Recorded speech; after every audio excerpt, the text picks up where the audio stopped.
Hey everyone, this is Geetanjali. आज की इस वीडियो में हम डिस्कस करेंगे क्रिमिनल जजमेंट राइटिंग। ये जो क्रिमिनल जजमेंट राइटिंग आज हम इस वीडियो में डिस्कस करेंगे, ये छत्तीसगढ़ सिविल जज एग्जामिनेशन 2011 में पूछा गया क्वेश्चन है।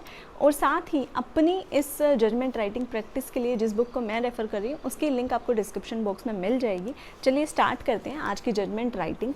देखिए, इस जजमेंट राइटिंग में जो केस है वो क्या है कि 16/4/1994 को, यानी कि 16 अप्रैल 94 को एक एडवर्टाइजमेंट पब्लिश हुई हिंदू डेली न्यूज़पेपर में। उसमें था कि जो भी पर्सन शेड्यूल कास्ट या शेड्यूल ट्राइब से बिलोंग करता है उनके लिए जूनियर मोटर व्हीकल इंस्पेक्टर की 3 पोस्ट निकली हैं, जो कि एससी और एसटी कैंडिडेट्स के लिए ही हैं। उसमें क्या हुआ, एक ये पर्सन था एक्स जिसने इस पोस्ट के लिए अप्लाई किया, जो कि इस केस में एक्यूज्ड है।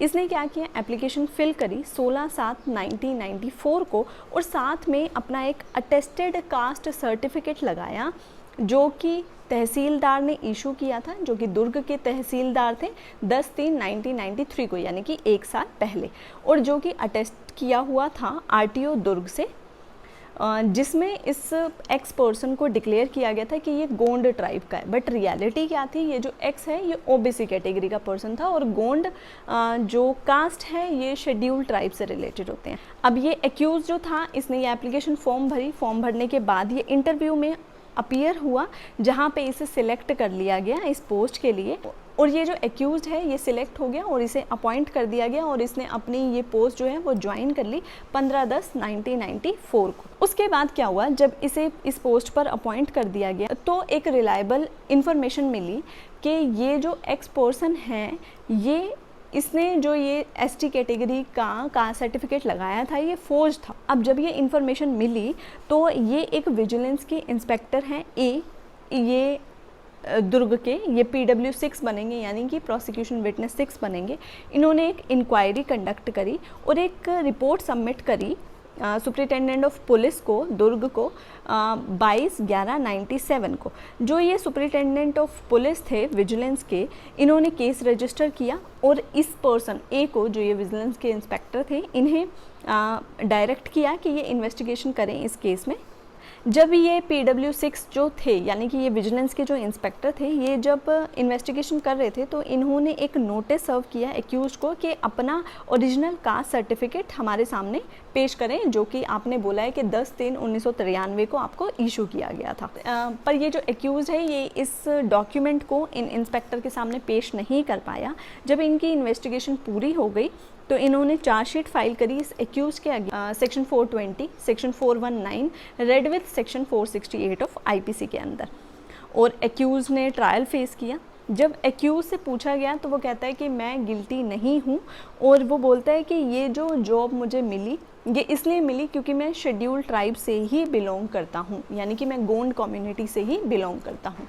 उसके बाद आते हैं प्रोसिक्यूशन एविडेंस पे। प्रोसिक्यूशन एविडेंस में 7 विटनेस पेश किए गए, जिसमें IO भी इंक्लूड हैं। सबसे पहले PW 1 आते हैं, जो कि हैं B। ये आकर ये कोर्ट के सामने ये बात स्टेट करते हैं कि ये जो एक्यूज्ड है इसने एक एप्लीकेशन 16/7/94 को सबमिट करी थी transport of commissioner come chairman को MP में, इस एडवर्टाइजमेंट के रिस्पॉन्स में, जो कि 16/4/94 को एडवर्टाइज किया गया था, जो कि रिज़र्व था SC और ST कैटेगरीज़ के लिए, जो कि रिज़र्व था SC और ST कैटेगरी के कैंडिडेट्स के लिए। ये जो एप्लीकेशन थी ये इस एक्यूज की हैंड रिटन ही थी, यानी कि इसने अपने हाथों से ही लिखी हुई थी, और इस एप्लीकेशन के कॉलम 8 में एक्यूज ने ये मेंशन किया था कि वो शेड्यूल ट्राइब से बिलोंग करता है, गोंड कास्ट से, और उसकी एजुकेशन क्वालिफिकेशन BSc इंजीनियरिंग है, और उसका डेट ऑफ बर्थ 10 अक्टूबर 1967 है। और उसने इस एप्लीकेशन के साथ में एक कास्ट सर्टिफिकेट एग्जिबिट P2 साथ में लगाया था, जो कि C तहसीलदार दुर्ग ने 10/3/93 को इशू किया था, और जो कि RTO ने अटेस्ट किया था 25/4/94 को, जिसमें ये बताया गया था कि ये पर्सन जो है गोंड ट्राइब से बिलोंग करता है। उसके बाद आया प्रोसिक्यूशन विटनेस 2 जो कि था डी। वो कहता है कि जब इस एक्यूज़ ने इस पोस्ट के लिए ज्वाइन किया था तो एक्यूज़ ने ओरिजिनल कास्ट सर्टिफिकेट अथॉरिटीज़ के सामने सबमिट नहीं किया था। उसको ये बोला गया था कि उसको ये सबमिट करना है और ये भी अथॉरिटीज़ को था कि अगर ये अभी सबमिट नहीं कर रहा है तो ये बाद में सबमिट कर दे। उसके बाद PW3 आए जिन्होंने ये प्रूव किया कि वोटर लिस्ट में जो कि एग्जिबिट P3 है, एक्यूज्ड एक तेली कास्ट से बिलोंग करता है जो कि OBC कैटेगरी से बिलोंग करती है। और ये जो स्टेटमेंट हैं इस PW2 और PW3 की, ये कॉन्ट्रडिक्ट नहीं हुए क्रॉस एग्जामिनेशन में, मतलब इनकी स्टेटमेंट यही की यही रही, जो डिफेंस था वो इनको कॉन्ट्रडिक्ट नहीं कर पाया। उसके बाद आया PW4 जो कि वो तहसीलदार हैं जिसे इस एक्यूज़ ने बताया था कि इस तहसीलदार ने ही ये मेरा कास्ट सर्टिफिकेट इशू किया था। तो ये तहसीलदार आते हैं एज PW4 जो कि बिल्कुल मना कर देते हैं कि उन्होंने ये कास्ट सर्टिफिकेट ग्रांट नहीं किया इस एक्यूज़ड को, क्योंकि जिस टाइम यानी कि 10/3/93 को जो डेट इस कास्ट सर्टिफिकेट के ऊपर है, ये वहाँ पर तहसीलदार ही नहीं थे जिस डेट की ये एक्यूज्ड बात करता है। जब ये उस टाइम पे वहाँ पे तहसीलदार ही नहीं थे तो इसका सर्टिफिकेट को ग्रांट करने का क्वेश्चन ही अराइज नहीं हो। उसके बाद आया प्रोसिक्यूशन विटनेस 5 जो कि है जी, यानी कि वो RTO जिसका एक्यूज़ ने कहा था कि इस RTO ने मेरा कास्ट सर्टिफिकेट इशू किया है। 10/3/93 का जो बना हुआ है और 25/4/94 को इशू किया गया है। ये जब RTO कोर्ट में आया तो इसने ये बात स्टेट करी कि इसने ये कास्ट सर्टिफिकेट अटेस्ट ही नहीं किया है और जो ये सिग्नेचर हैं एग्जिबिट P2 ये इस RTO के भी नहीं है, मतलब अपने सिग्नेचर्स भी उस RTO ने एडमिट नहीं किए। उसके बाद प्रोसिक्यूशन ने नेक्स्ट एविडेंस SDO यानी सब डिविजनल ऑफिसर को एग्जामिन करवाया जो कि कहता है कि 10 फरवरी 93 से 15/5/95 तक ये जो तहसीलदार है F ये रायपुर में पोस्टेड था और ये जो मैटर है ये दुर्ग का है। उसके बाद आता है नेक्स्ट प्रोसिक्यूशन विटनेस 6, ये है AIO जो कि अपनी इन्वेस्टिगेशन को प्रूव करते हैं और ये बोलते हैं कि 27/12/97 को उन्होंने एक्यूज्ड को एक लेटर भेजा था जिसमें उन्होंने उसको कहा था कि अपना ओरिजिनल कास्ट सर्टिफिकेट जो कि 10/3/93 को इशू किया गया था उसको आईओ के सामने पेश करें उसकी वेरिफिकेशन के लिए। बट एक्यूज्ड ने रिप्लाई किया इस लेटर का 21/1/98 को जो कि एग्जिबिट P5 है कि ओरिजिनल कास्ट सर्टिफिकेट मिसप्लेस हो चुका है और उसके पास नहीं है। और जब ये ट्रायल चला, इस ट्रायल को पूरा होने में 3 साल लग गए और पूरे 3 सालों में एक्यूज़ ने अपना ओरिजिनल कास्ट सर्टिफिकेट कोर्ट के सामने प्रोड्यूस नहीं किया। उसके बाद आते हैं एग्जामिनेशन पे। ये कहते हैं कि जब एक्यूज्ड एक्स को एग्जामिन किया गया 313 के अंदर, तो वो कहता है कि प्रोसिक्यूशन एविडेंस को वो डिनाई करता है और अपना डिफेंस लेता है कि वो गोंड ट्राइब से ही बिलोंग करता है और उसने कोई फॉल्स डिक्लेरेशन नहीं करी है और ना ही उसका ये कास्ट सर्टिफिकेट फोर्ज्ड है। और साथ में ये भी कहता है कि उसका जो ओरिजिनल कास्ट सर्टिफिकेट है वो मिसप्लेस हो चुका है। उसके बाद आते हैं डिफेंस एविडेंस पे। एक्यूज्ड अपने डिफेंस में लेकर आते हैं एक विटनेस जेड को जो कि DW1 की तरह पेश होता है, जो कि आके कोर्ट में ये कहता है कि उसकी नॉलेज के अकॉर्डिंग यानी कि जेड पर्सन की नॉलेज के अकॉर्डिंग ये जो एक्यूज्ड है ये गोंड ट्राइब से बिलोंग करता है।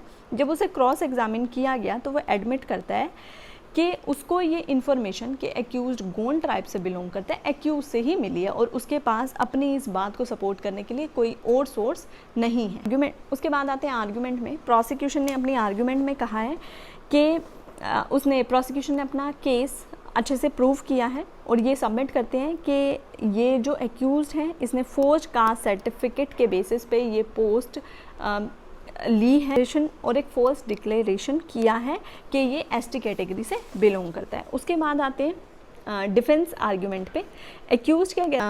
एक्यूज्ड अपनी आर्ग्यूमेंट में कहता है कि जो उसका ओरिजिनल कास्ट सर्टिफिकेट है वो मिसप्लेस हो चुका है, इसलिए वो उसको कोर्ट के सामने प्रोड्यूस नहीं कर पाया।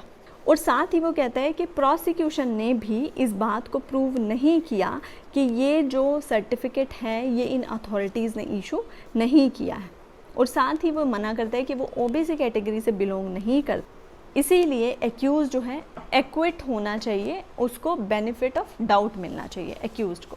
देखिए, अब जजमेंट राइटिंग स्टार्ट करने से पहले जो इम्पॉर्टेंट बात है वो ध्यान रखने की ये कि ये जो एग्जिबिट्स होते हैं ये क्या होते हैं। देखिए, कोई भी डॉक्यूमेंट जो कोर्ट के सामने प्रोड्यूस किया जाता है प्रोसिक्यूशन या डिफेंस के सपोर्ट में, वो एग्जिबिटेड होना चाहिए। अगर वो डॉक्यूमेंट एग्जिबिटेड नहीं है तो वो फाइल में तो रख लिया जाएगा, बट जब जजमेंट राइटिंग होगी, यानी कि जब उस केस को डिसाइड करके जजमेंट दिया जाएगा, तो कोर्ट ऐसे डॉक्यूमेंट्स पे रिलाई नहीं करती जो कि एग्जिबिटेड नहीं है। भले ही वो डॉक्यूमेंट फाइल पर हो, बट वो अगर एग्जिबिटेड नहीं है तो वो जजमेंट में नहीं लिखा जाएगा और ना ही कोर्ट उस डॉक्यूमेंट को कंसीडर करेगी। इसलिए जब भी कोई डॉक्यूमेंट कोर्ट की फाइल पे लगाया जाता है तो वो एग्जिबिटेड होता है। ये हम बात करें क्रिमिनल जजमेंट्स में।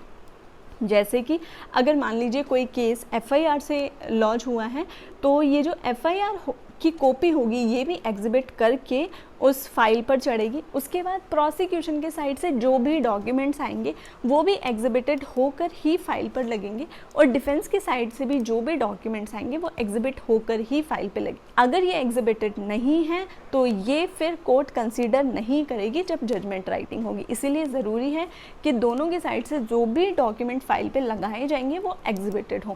इसीलिए जब हम यहाँ पे जजमेंट राइटिंग कर रहे हैं तो दोनों साइड से जो भी डॉक्यूमेंट आ रहा है हम उसको एग्जिबिट का नाम देकर ही यहाँ पर मेंशन कर रहे हैं, और ये एग्जिबिट्स लिखना ज़रूरी भी है, और आप ये समझ गए होंगे कि ये ज़रूरी क्यों है।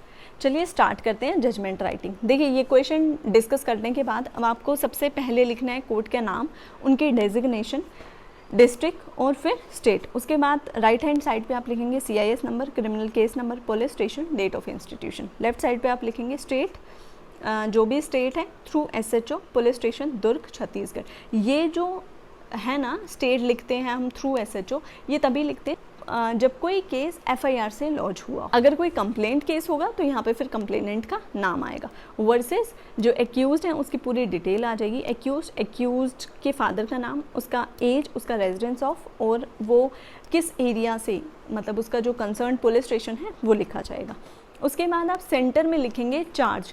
देखिए, यहाँ जो ये चार्ज लिखा जाएगा ये कैपिटल लेटर्स में लिखा जाएगा, और उसके बाद लिखा जाएगा आई यानी उन जुडिशल मैजिस्ट्रेट का नाम आएगा, उनके डेजिग्नेशन, उनका डिस्ट्रिक्ट, उनकी state, charge you accused person का नाम एज फॉलोज।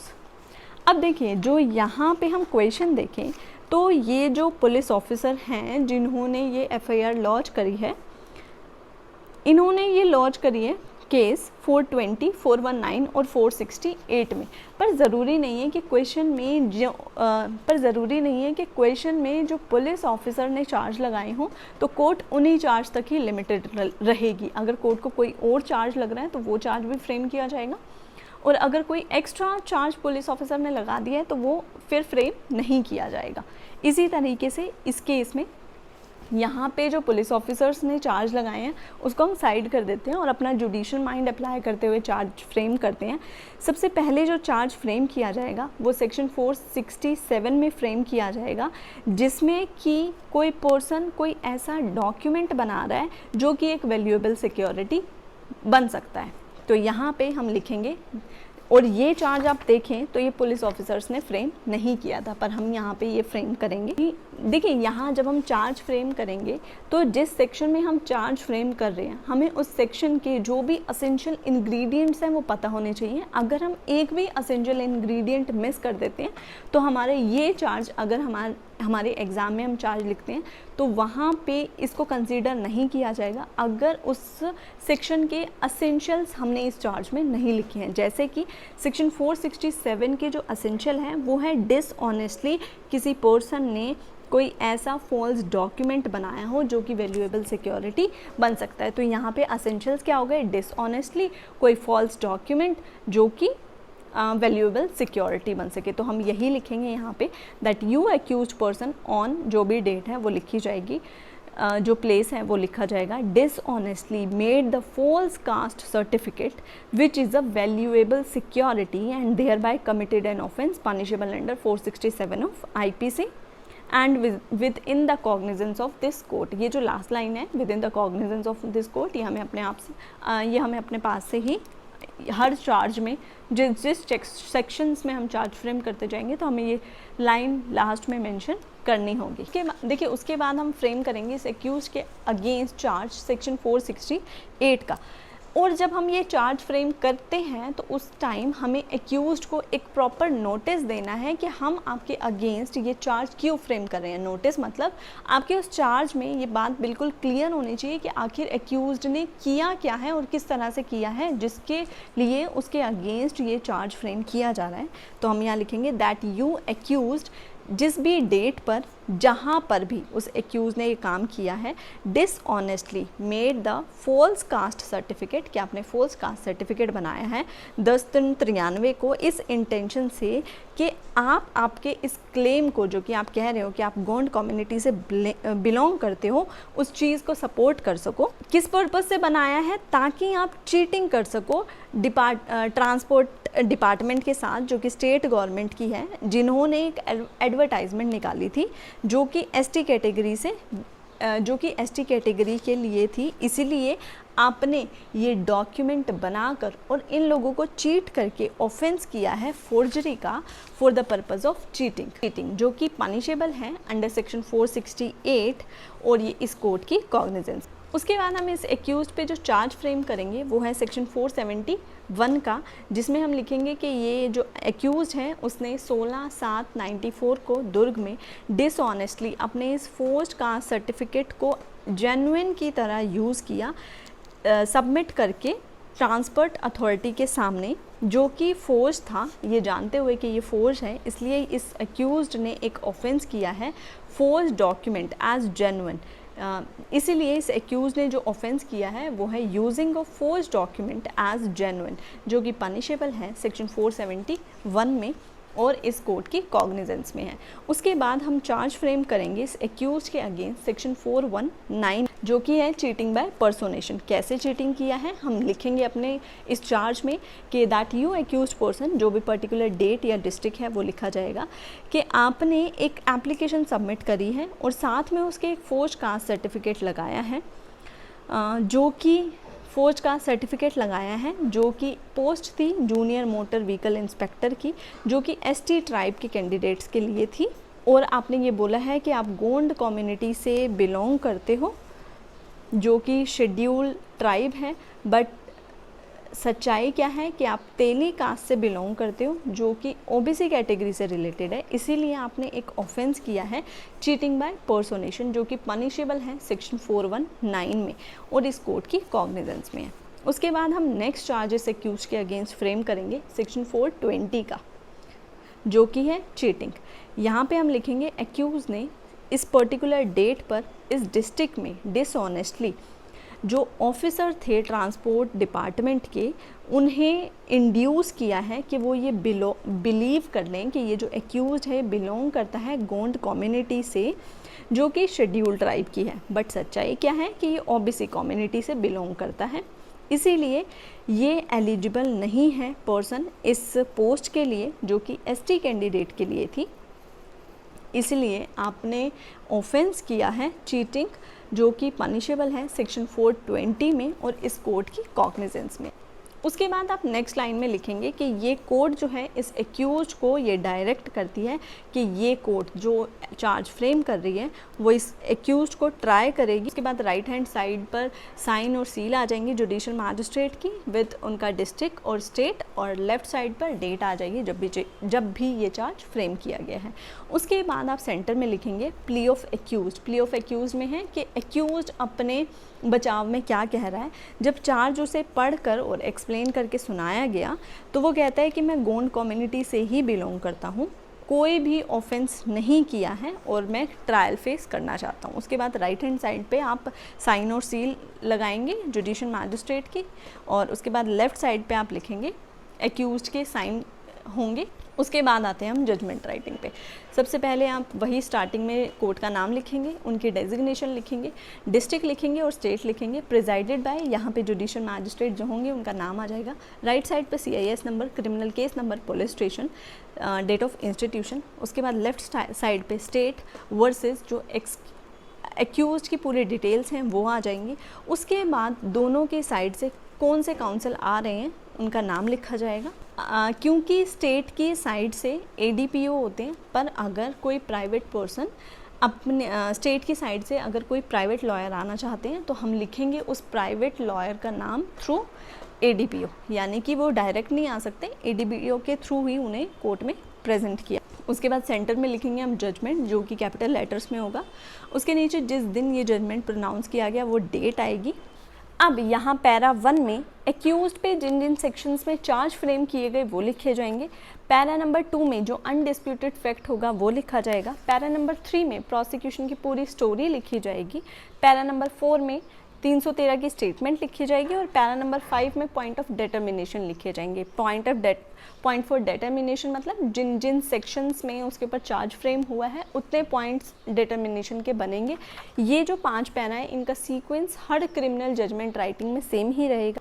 उसके बाद देख लेते हैं कि पैरा 1 में हम क्या लिखेंगे। देखिए यहाँ पैरा 1 को स्टार्ट करने से पहले बात ये कि जब भी आप क्रिमिनल जजमेंट राइटिंग में आप किसी एक्ट को मेंशन करेंगे तो सबसे पहले उसका पूरा नाम लिखकर उसका ईयर उसके साथ लिखेंगे। उसके साथ ब्रैकेट में लिख देंगे कि हियर इन आफ्टर कोड, जैसे अगर IPC इंडियन पिनल कोड है तो IPC, क्रिमिनल प्रोसीजर कोड है तो CRPC। अब देख लेते हैं फर्स्ट पैरा में हम क्या लिखेंगे कि एक्यूज्ड एक्स के ऊपर चार्ज लगाया जाता है सेक्शन 467, 468, 471, 419 और 420 का। किस लिए? क्योंकि उसने फोर्स्ड कास्ट सर्टिफिकेट बनाया है इस पर्पस से कि वो चीटिंग कर सके, और उसने फिर अपना ये फोर्स्ड कास्ट सर्टिफिकेट जो है यूज़ किया, जिससे उसने चीट किया officials of state transport department को, उनको ये प्रिटेंड करते हुए कि वो गोंड कम्युनिटी का पर्सन है जो कि शेड्यूल्ड ट्राइब से बिलोंग करता है, पर रियलिटी क्या थी कि वो तेली कास्ट से बिलोंग करता है जो कि OBC कैटेगरी में आती है, और जिसकी वजह से उसे अपॉइंट कर दिया गया इस पोस्ट के लिए जो कि शेड्यूल्ड ट्राइब के लिए रिजर्व थी। उसके बाद पॉइंट नंबर 2 में जो भी अनडिस्प्यूटेड फैक्ट होगा उसे लिखा जाएगा। यहाँ इस केस में ये अनडिस्प्यूटेड फैक्ट है कि प्रोसिक्यूशन ने कहा है कि ये इस पोस्ट पे अपॉइंटेड है, और जो एक्यूज है वो एडमिट भी करता है कि हाँ वो इस पोस्ट पर अपॉइंटेड है। तो यहाँ पैरा नंबर 2 में यही बात लिखी जाएगी कि इस केस में यही अनडिस्प्यूटेड फैक्ट है कि एक्यूज्ड जो है वो अपॉइंटेड है जूनियर मोटर व्हीकल इंस्पेक्टर की पोस्ट पे, जो कि शेड्यूल्ड ट्राइब कम्युनिटी के लिए रिजर्व थी, और उसने ये ज्वाइनिंग करी 15/10/94 को। उसके बाद पैरा नंबर 3 में प्रोसिक्यूशन की पूरी स्टोरी आएगी। प्रोसिक्यूशन की स्टोरी क्या है कि 16/7/94 को एक्यूज ने एक एप्लीकेशन सबमिट करी, उसके साथ में उसने अपना एक कास्ट सर्टिफिकेट लगाया जो कि तहसीलदार दुर्ग ने 10/3/93 को इशू किया था, जिसे कि RTO ने अटेस्ट किया था, और ये डिक्लेयर किया था कि ये जो पर्सन है ये गोंड ट्राइब से बिलोंग करता है और ये एलिजिबल है इस एग्जामिनेशन में अपीयर होने के लिए। और एक्यूज जब इस एग्जामिनेशन में अपीयर हुआ तो वो सिलेक्ट भी हो गया और अपॉइंट हो गया इस पोस्ट के लिए। 22/11/97 को inspector of vigilance mister A ने सुपरिटेंडेंट ऑफ पुलिस विजिलेंस दुर्ग को एक रिपोर्ट सबमिट करी, जिसमें कि उन्होंने ये बात कही कि उन्होंने कॉन्फिडेंशियल इंक्वायरी कंडक्ट करी है, और ये इन्फॉर्मेशन आई थी उनके पास कि ये जो कास्ट सर्टिफिकेट इस पर्सन ने लगाया है ये फोर्स्ड है। उसके बाद इन्होंने जो है इंक्वायरी करी, इंक्वायरी करने के बाद ये जो रिपोर्ट है ये सुपरिटेंडेंट ऑफ पुलिस को लगा दी। जब ये सुपरिटेंडेंट ऑफ पुलिस सेटिस्फाइड हुए इससे, तो उन्होंने केस रजिस्टर किया और कहा मिस्टर A को इन्वेस्टिगेशन कंडक्ट करने के लिए। जब इन्वेस्टिगेशन हो रही थी तो एक्यूज को बोला गया कि ओरिजिनल कास्ट सर्टिफिकेट वो पेश करे, जिस पे उसने ये ओरिजिनल कास्ट सर्टिफिकेट पेश नहीं किया। इन्वेस्टिगेशन कंप्लीट होने के बाद 173 क्लोज 2 ऑफ CRPC, देखिए फिर से यहाँ पहले पूरा नाम लिखेंगे उस एक्ट का, जैसे कोड ऑफ क्रिमिनल प्रोसीजर 1963 और फिर ब्रैकेट में hereinafter as CRPC, और कोर्ट ने इस केस में कॉग्निजेंस लिया सेक्शन 190 क्लोज B में। उसके बाद पैरा नंबर 4 में हम 313 की स्टेटमेंट की बात कहेंगे कि जब चार्ज रीड और एक्सप्लेन करके एक्यूज को बताया गया तो उसने कहा कि उसने प्लीड किया कि मैं गिल्टी नहीं हूँ और मैं ट्रायल को फेस करना चाहता हूँ। और जब उसकी पर्सनल एग्जामिनेशन 313 में कराई गई तो उसने सारे प्रोसिक्यूशन के एविडेंस को डिनाई कर दिया और जो भी उसके खिलाफ बातें रेज हुई थी उन सबको भी मना किया और अपने डिफेंस में कहता है कि मैं गोंड ट्राइब से ही बिलोंग करता हूँ। उसने कोई झूठी डिक्लेरेशन नहीं करी है और ना ही मेरा कास्ट सर्टिफिकेट जो है वो फोर्ज्ड है। जो ओरिजिनल कास्ट सर्टिफिकेट है वो मुझसे मिसप्लेस हो गया, ये बात उसने अपनी 313 की स्टेटमेंट में कही। उसके बाद आते हैं 5th पॉइंट पे, जो कि है पॉइंट फॉर डिटर्मिनेशन। यहाँ जब पॉइंट फॉर डिटर्मिनेशन हम लिखेंगे तो जितने भी सेक्शंस में हमने चार्ज फ्रेम करे हैं उतने पॉइंट ऑफ डिटर्मिनेशन हमारे को बनाने होंगे। यहाँ अगर आप चार्ज में देखें तो हमने फर्स्ट चार्ज इस पर्सन पे लगाया था सेक्शन 467 का, तो यहाँ पे जो हम पॉइंट ऑफ डिटर्मिनेशन बनाएंगे ये भी उसी पर बेस्ड करके बनाएंगे। क्या लिखेंगे कि क्या 16/4/94 को दुर्ग में एक्यूज्ड ने एक ऑफेंस कमिट किया जो कि था फॉर्ज कास्ट सर्टिफिकेट बनाने का, जो कि एक वैल्यूएबल सिक्योरिटी। उसके बाद हमारा नेक्स्ट पॉइंट ऑफ डिटर्मिनेशन होगा कि क्या एक्यूज ने 16/4/94 को दुर्ग में फोर्ज्ड फॉल्स कास्ट सर्टिफिकेट बनाया जिसमें अपने आप को ये डिक्लेयर किया कि मैं गोंड कम्युनिटी का हूँ, क्योंकि वो जो ऑफिशियल्स थे उनको चीट करना चाहता था। उसके बाद नेक्स्ट हमारा डिटर्मिनेशन का पॉइंट होगा कि क्या इस अबव डेट पे यानी कि 16/4/94 को दुर्ग में एक्यूज ने डिसऑनेस्टली फोर्ज्ड सर्टिफिकेट को ऐसा यूज़ किया जैसे कि वो जेन्युइन हो और अथॉरिटी के सामने लगाया। उसके बाद नेक्स्ट हमारा पॉइंट फॉर डिटर्मिनेशन होगा कि क्या 16/4/94 को दुर्ग में एक्यूज्ड ने चीट किया ऑफिशियल्स को बाय पर्सोनेशन अपने आप को एक गोंड कम्युनिटी का मेंबर बताया और ये बात जानते हुए कि वो गोंड कम्युनिटी का मेंबर नहीं है। उसके बाद हमारा नेक्स्ट पॉइंट फॉर डिटर्मिनेशन होगा कि क्या 16/4/94 को दुर्ग में एक्यूज्ड ने चीट किया ऑफिशियल्स को और अपॉइंट हुआ इस पोस्ट पर जो कि एसटी कैंडिडेट्स के लिए थी, ये जानते हुए कि वो ओबीसी कैटेगरी से बिलोंग करता है। उसके बाद हमारा लास्ट होगा कि ये सारे पॉइंट उसके बाद हमारा नेक्स्ट पॉइंट फॉर डिटर्मिनेशन होगा कि ये ऊपर सारे पॉइंट डिटरमाइन करने के बाद क्या इस एक्यूज को एक्विटल होनी चाहिए या कन्विक्शन होनी चाहिए। उसके बाद पॉइंट फॉर डिटर्मिनेशन के बाद हम लिखेंगे reason for determination, capital letters में सेंटर में लिखा जाएगा।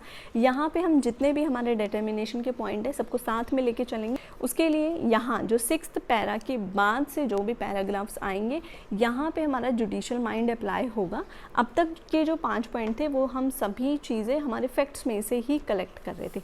अब यहाँ से जो हम चीज़ें एनालाइज करेंगे ये जुडिशियल माइंड अप्लाई होगा। यहाँ पे पैरा नंबर 6 में हम लिखेंगे कि एविडेंस की रिपीटेशन को अवॉइड करने के लिए और कोर्ट के रिकॉर्ड को ओवर बर्डन से बचाने के लिए ये सारे पॉइंट्स जो हैं डिटर्मिनेशन के हम एक साथ लेकर चलेंगे। Section 102 of Indian evidence act के अकॉर्डिंग जो ओनस होगा इन सभी पॉइंट्स का प्रूव करने का वो प्रोसिक्यूशन के ऊपर होगा और जो कार्डिनल प्रिंसिपल है जुरिस्प्रूडेंस का कि एक्यूज्ड को कोर्ट इनोसेंट ही प्रिज्यूम करेगी, प्रोसिक्यूशन को ही एक्यूज्ड का गिल्ट बिना किसी रीजनेबल डाउट के प्रूव करना होगा। अपने इस बर्डन को डिस्चार्ज करने के लिए प्रोसिक्यूशन 7 विटनेस को एग्जामिन करता है और 5 डॉक्यूमेंट प्रोड्यूस करता है और जो भी ये डॉक्यूमेंट प्रोड्यूस किए जाएंगे ये एग्जिबिट करके ही फाइल में लगेंगे और जो भी ये विटनेस प्रोसिक्यूशन की साइड से आएंगे उनको हम नाम देंगे PW1 2 3 4 जैसे भी आते जाएंगे। उसके बाद नेक्स्ट पैरा में हम लिखेंगे कि सबसे पहले प्रोसिक्यूशन ने किस विटनेस को एग्जामिन करवाया।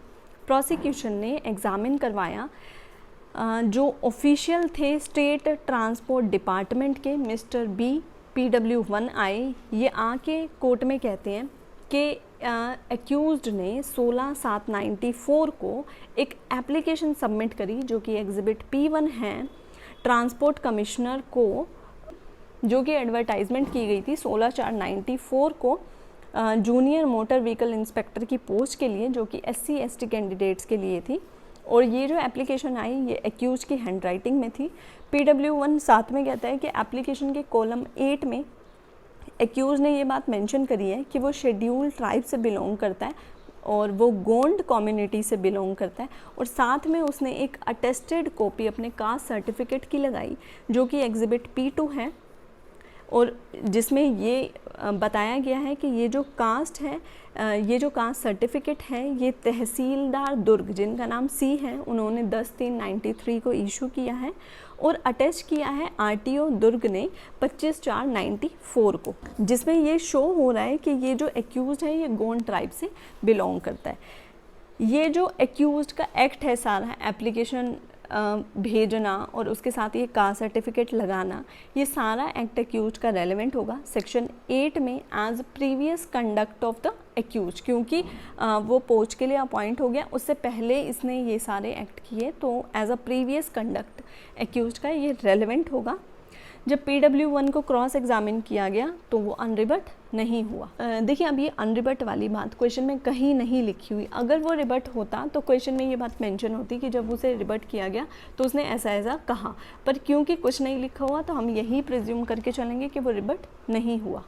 उसके बाद आते हैं नेक्स्ट पैरा पे, यहाँ हम लिखेंगे कि प्रोसिक्यूशन ने PW2 अपना नेक्स्ट प्रोसिक्यूशन एविडेंस एग्जामिन करवाया मिस्टर D को, जिन्होंने आकर कोर्ट में ये कहा कि जब एक्यूज़ ने ये पोस्ट को ज्वाइन किया था तो उसने ओरिजिनल कास्ट सर्टिफिकेट अथॉरिटीज़ के सामने नहीं फर्निश किया था, और अथॉरिटीज़ ने ये सोचा, सपोज़ किया कि ये जो है बाद में अपना कास्ट सर्टिफिकेट इन अथॉरिटीज़ के सामने पेश कर देगा। ये जो कंडक्ट था एक्यूज का कि उसको कहा गया कास्ट सर्टिफिकेट के लिए और फिर भी उसने ये सबमिट नहीं किया अथॉरिटीज़ के सामने, ये रेलेवेंट होगा section 14 of Indian evidence act में, क्योंकि ये ऐसी चीज़ कॉन्स्टिट्यूट कर रहा है कि एक्यूज्ड जो है वो मालाफाइड इंटेंशन है, मतलब एक्यूज की इंटेंशन साफ नहीं है, उसे पता था कि मैं रियलिटी में जो हूँ गोंड कम्युनिटी से बिलोंग नहीं करता, और ये साथ ही ये फैक्ट जो है रेलेवेंट होगा सेक्शन 9 में, क्योंकि ये सपोर्ट कर रहा है रेलेवेंट फैक्ट की इन्फरेंस को कि उसने फोर्जरी कमिट करी है।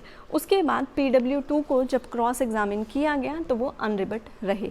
उसके बाद नेक्स्ट पैरा में हम लिखेंगे कि प्रोसिक्यूशन ने अपना नेक्स्ट एविडेंस जो है वो एग्जामिन करवाया, जो कि था PW3 मिस्टर E, जिसने आकर वोटर लिस्ट की कॉपी को प्रूव किया जो कि एग्जिबिट P3 थी, जिसमें एक्यूज्ड को तेली कम्युनिटी से बताया गया है जो कि OBC कैटेगरी की होती है। ये फैक्ट भी रेलेवेंट होगा section 9 of Indian evidence act में, जो कि सपोर्ट कर रहा है रेलेवेंट फैक्ट की इन्फरेंस को। इसमें भी PW3 जो है वो अनरिबट रहे। देखिए यहाँ पे जो भी फैक्ट जिस भी सेक्शन में रेलेवेंट होता जाएगा हम उसे यहाँ पे रेलेवेंट शो करते जाएंगे, और ये रेलेवेंसी बताना ही ज़रूरी है क्योंकि यहाँ पे हमारा जुडिशियल माइंड अप्लाई हो रहा है। अब क्वेश्चन को पढ़ के तो हमें पता है कि जब उसने इतना एक्ट किया है तो वो कन्विक्ट ही होगा, पर किस तरह से होगा ये हमें अपने जजमेंट में बहुत अच्छे से बताना है, ताकि एक लेमैन भी अगर इस जजमेंट को पढ़ता है तो उसे सारी चीज़ बहुत क्लियर होती जाए कि ये एक्यूज क्यों कन्विक्ट हो।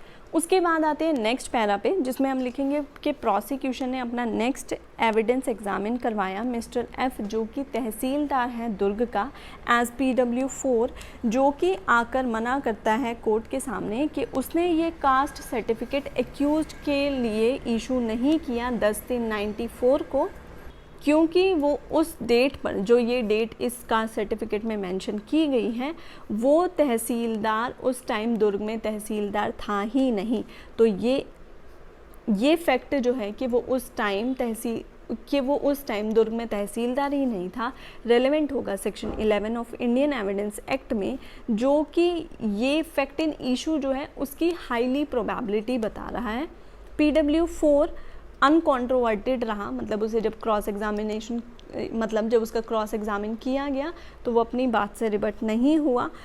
PW4 की जो टेस्टीमनी है ये सपोर्ट करती है PW7 की टेस्टीमनी से, जो कि SDO हैं, जिन्होंने ये बात बोली कि 10 फरवरी 93 से 15/5/95 तक तहसीलदार F जो हैं वो रायपुर में पोस्टेड थे। PW7 भी अनरिबट रहते हैं अपनी क्रॉस एग्जामिनेशन में। उसके बाद नेक्स्ट पैरा में हम लिखेंगे कि प्रोसिक्यूशन ने अपना नेक्स्ट एविडेंस एग्जामिन करवाया, जो कि मिस्टर जी RTO दुर्ग हैं एज PW5, जो कि आकर बताते हैं कि इस कास्ट सर्टिफिकेट को उन्होंने अटेस्ट नहीं किया 25/4/94 को, और उन्होंने आकर ये भी बोला कि एग्जिबिट 2 पे जो सिग्नेचर हैं ये भी उनके नहीं है, मतलब वो भी RTO दुर्ग के सिग्नेचर नहीं हैं। ये फैक्ट भी रेलेवेंट होगा सेक्शन 11 में, जो कि हाईली प्रोबेबल है फैक्ट इन इशू से। साथ ही PW5 को जब क्रॉस एग्जामिन किया गया तो वो अनकॉन्ट्रोवर्टेड रहे। उसके बाद प्रोसिक्यूशन ने अपना next evidence PW6 investigating officer को एग्जामिन करवाया, जो कहता है कि उन्होंने इन्वेस्टिगेशन करी थी और एक लेटर भेजा था एक्यूज्ड को 27/12/97 को, जो कि एग्जिबिट P4 है, कि एक्यूज्ड को ओरिजिनल कास्ट सर्टिफिकेट जो कि 10/3/93 को इशू किया गया था वेरिफिकेशन के लिए उनके सामने प्रोड्यूस करना है, पर एक्यूज्ड ने रिप्लाई किया इस एप्लीकेशन का एक लेटर के थ्रू, जो कि 21/1/98 को किया गया, जो कि एग्जिबिट P5 है, जिसमें एक्यूज ने कहा कि उसका जो ओरिजिनल कास्ट सर्टिफिकेट है वो मिसप्लेस हो चुका है। और ये जो एक्यूज का एक्ट है ये रेलेवेंट होगा section 8 of Indian evidence act में, क्योंकि ये एक्यूज का सब्सिक्वेंट कंडक्ट है जो कि इन्फ्लुएंस हो रहा है फैक्ट इन इशू से। ये जो PW6 हैं ये अनरिबट रहते हैं अपने क्रॉस एग्जामिनेशन में। उसके बाद नेक्स्ट पैरा में हम लिखेंगे, क्योंकि हमारे सारे प्रोसिक्यूशन एविडेंस हो चुके हैं, उसके बाद बारी आती है 313 की स्टेटमेंट में। प्रोसिक्यूशन की एविडेंस पूरी होने के बाद एक्यूज्ड को पर्सनली एग्जामिन किया गया 313 CRPC में, जो कि मैंडेटरी प्रोविज़न है, यानी हर क्रिमिनल जजमेंट में ये पैरा साइट करना मस्ट है, क्योंकि 313 क्रिमिनल जजमेंट में होना ज़रूरी है। जब 313 में इसे एग्जामिन किया गया तो ये जो प्रोसिक्यूशन की सारी एविडेंस है उसे डिनाई करते हैं, जो भी उसकी अगेंस्ट कहा गया उसे, और डिफेंस लेते हैं कि वो गोंड ट्राइब से बिलोंग करता है। उसके बाद आते हैं नेक्स्ट पैरा पे, जहाँ पे एक्यूज ने अपने डिफेंस में विटनेस को लेकर आए हैं मिस्टर Z को, जो कि DW1 है, जो आकर कहते हैं कि उनकी नॉलेज के अकॉर्डिंग ये जो एक्यूज है ये गोंड ट्राइब से बिलोंग करता है। उसके बाद जब इन्हें क्रॉस एग्जामिन किया गया तो ये इस बात को एडमिट करते हैं कि ये बात जो इन्हें पता है कि एक्यूज्ड गोंड कम्युनिटी से बिलोंग करता है, ये एक्यूज्ड ने ही इन्हें बताई है। इनके पास कोई और सोर्स ऑफ नॉलेज नहीं है जहाँ से एक्यूज की कास्ट का इन्हें पता चला हो। जो ये DW1 की टेस्टिमनी थी ये कंट्रोवर्ट करी प्रोसिक्यूशन ने, यानी कि जो उन्होंने कहा था और जिस चीज़ को उन्होंने छुपाया था उस चीज़ को उन्होंने बाहर निकाला। जो ये PW3 थे, जो ये टेस्टिमनी PW3 की थी, और ये जो वोटर लिस्ट एग्जिबिट P3 थी ये अनरिबट रही एक्यूज़ ने। इससे ये बात प्रूव होती है कि एग्जिबिट P3 यानी कि वो वोटर लिस्ट एक पब्लिक डॉक्यूमेंट है सेक्शन 74 के अकॉर्डिंग, और ये जो पब्लिक डॉक्यूमेंट है ये रेलेवेंट होगा section 35 of Indian evidence act में, और इसकी जेन्युइननेस प्रिज्यूम की जाती है section 79 of Indian evidence act में। ये सारे एविडेंस बिना किसी रीजनेबल डाउट के प्रोड्यूस करें, ये सारे एविडेंस बिना किसी डाउट के प्रूव किए प्रोसिक्यूशन ने, और ये बात प्रूव करी कोर्ट के सामने कि ये जो एक्यूज्ड है गोंड कम्युनिटी से बिलोंग नहीं करता, इसीलिए ये जो एक्यूज्ड का डिफेंस था वो अनटेनेबल है, मतलब उसको कंसीडर नहीं किया जाएगा। अब यहाँ तक किस एविडेंस ने आकर कोर्ट के सामने क्या कहा, ये सारे पैराग्राफ्स में मेंशन करने के बाद, एक्यूज की 313 की स्टेटमेंट होने के बाद, और एक्यूज ने अपनी साइड से जो भी डिफेंस एविडेंस लाया उनकी स्टेटमेंट कोर्ट में रिकॉर्ड होने के पैराग्राफ को लिखने के बाद, अब हम यहाँ जो इन एविडेंसेस ने आकर कोर्ट में कहा उन सभी को एनालाइज करना स्टार्ट करेंगे। और पैरा नंबर 15 में हम लिखेंगे कि जब एक्यूज को पर्सनली एग्जामिन किया गया तो उसने कहा कि ये जो फोर्स डॉक्यूमेंट है उसने नहीं बनाया है। जो भी प्रोसिक्यूशन ने रेलेवेंट फैक्ट प्रूव किए वो अनरिबट रहे, और ये सारे चीज़ ड्यूली प्रूव्ड हुए। जब अनरिबट नहीं हो पाए तो ड्यूली प्रूव्ड माने जाएंगे। जो PW4, 5, 6 की टेस्टिमनी से ये प्रूव करता है कि कभी भी कास्ट सर्टिफिकेट इस एक्यूज्ड के लिए इशू नहीं किया गया तहसीलदार के द्वारा, और ना ही ये RTO ने कभी अटेस्ट किया, और ना ही एक्यूज्ड को जब कहा गया कि वो ओरिजिनल कास्ट सर्टिफिकेट पेश करे तो उसने वो भी पेश नहीं किया। ना ही एक्यूज्ड ने ये अपना कास्ट सर्टिफिकेट उस इन्वेस्टिगेटिंग ऑफिसर के सामने पेश किया, और ना ही कोर्ट के सामने पेश किया। इसलिए कोर्ट प्रिजम्पशन रेज करती है, section 114 of Indian evidence act में कि ये जो एक्यूज को बोला गया पेश करने के लिए और उसने पेश नहीं किया, तो ये बात एक्यूज के खिलाफ एक एडवर्स इन्फरेंस क्रिएट करती है, जिससे ये प्रूव होता है कि एक्यूज ने एक फोर्ज का सर्टिफिकेट बनाया था और उसकी फोर्ज्ड अटेस्टेशन करी थी। उसके बाद नेक्स्ट पैरा में हम लिखेंगे PW1 की टेस्टिमनी से, और एक्यूज़ ने जो ये बात एडमिट करी कि एक्यूज़ सिलेक्ट हुआ और उसने ज्वाइन भी किया इस पोस्ट को, और ये जो कास्ट सर्टिफिकेट इस पोस्ट के लिए इसने लगाया था, सपोर्ट किया था, वो एक फोर्ज्ड डॉक्यूमेंट था। तो ये जो कास्ट सर्टिफिकेट है ये फोर्ज था, जो कि एक्यूज़ ने इस इंटेंशन से लगाया था ताकि वो ऑफिशियल्स को चीट कर सके और वो इस पोस्ट को ग्रैब कर सके। उसके बाद यहाँ हम पैरा नंबर 17 में लिखेंगे कि रेलेवेंट फैक्ट ड्यूली प्रूव जो प्रोसिक्यूशन ने की है उससे एक्टस रियस और मेंस रिया सेक्शन 467 और सेक्शन 468 का प्रूव होता है, जिससे कि ये एक्यूज्ड गिल्टी प्रूव होता है सेक्शन 467 और सेक्शन 468 के लिए। साथ ही ये बात भी प्रूव होती है कि एक्यूज्ड ने ये जो फोर्ज्ड सर्टिफिकेट था ये सबमिट किया अथॉरिटी के सामने इस इंटेंशन से कि वो रॉन्गफुली गेन ऑब्टेन करेगा। रॉन्गफुली गेन क्या, कि वो एक पोस्ट सिक्योर कर लेगा जिसके लिए वो एंटाइटल नहीं है। और साथ ही जब उसने ये फोर्स सर्टिफिकेट दिया अथॉरिटी को, ये जानता था उस टाइम कि ये जो सर्टिफिकेट है ये फोर्स्ड है, इसीलिए एक्टस रियस और मेंस रिया इस एक्यूज्ड का सेक्शन 471 के लिए प्रूव होता है और ये गिल्टी होता है सेक्शन 471 के लिए। साथ ही चीटिंग के ऑफेंस का एक्टस रियस कि किसी को इंड्यूस करना, तो यहाँ पे इस एक्यूज ने इंड्यूस किया है ऑफिशियल्स को, जिन्हें कि इसने विश्वास दिलाया है कि वो एसटी कैटेगरी से बिलोंग करता है, जबकि रियलिटी ये है कि ये ओबीसी कैटेगरी से बिलोंग करता है। और मेंस रिया कि उसके डिसऑनेस्ट इंटेंशन थी, प्रूफ होता है, इसलिए एक्यूज को गिल्टी होल्ड किया जाता है सेक्शन 419 और 420 के लिए। इसलिए कोर्ट ये हेल्ड करती है कि प्रोसिक्यूशन ने अपना केस बिना किसी रीजनेबल डाउट के प्रूव किया है और एक्यूज को कन्विक्ट किया जाता है सेक्शन 467, 468, 471, 419 रेड विद 420 आईपीसी के लिए। जब भी क्रिमिनल जजमेंट में एक्यूज को गिल्टी किया जाएगा, उसके बाद इस जो क्वेश्चन ऑफ सेंटेंस पे जो हियरिंग होगी उसके लिए जजमेंट टेम्पोरेरली सस्पेंड किया जाएगा। तो उसके बाद पैरा नंबर 19 शुरू करने से पहले हम सेंटर में लिखेंगे री हियरिंग, और पैरा नंबर 19 में लिखेंगे कि प्रोसिक्यूशन के लॉयर ने और एक्यूज के लॉयर ने क्या कहा। तो प्रोसिक्यूशन और डिफेंस साइड को सुना गया क्वेश्चन ऑफ सेंटेंस पे। प्रोसिक्यूशन ने ये कहा कि स्ट्रिक्ट पनिशमेंट मिलनी चाहिए। देखिए, ऐसा कुछ भी क्वेश्चन में मेंशन नहीं है। जब भी अगर हम किसी एक्यूज को गिल्टी करते हैं तो ये चीज़ें हम अपने आप से प्रिज्यूम करते हुए लिखते जाएंगे। क्वेश्चन ऑफ सेंटेंस पे जहाँ पे प्रोसिक्यूशन ने कोर्ट से प्रे किया कि इस एक्यूज को स्ट्रिक्ट पनिशमेंट मिलनी चाहिए, कोई लीनियंसी का ग्राउंड ही नहीं है। कोर्ट भी इस केस के अकॉर्डिंग ये प्रॉपर समझती है कि कोर्ट को अपनी डिस्क्रिशन कि एक्यूज को प्रोबेशन पे छोड़ा जाए 360 ऑफ CRPC में, या फिर section 346 of probation of offender का बेनिफिट एक्यूज को दिया जाए, ऐसा कोर्ट सही नहीं समझती।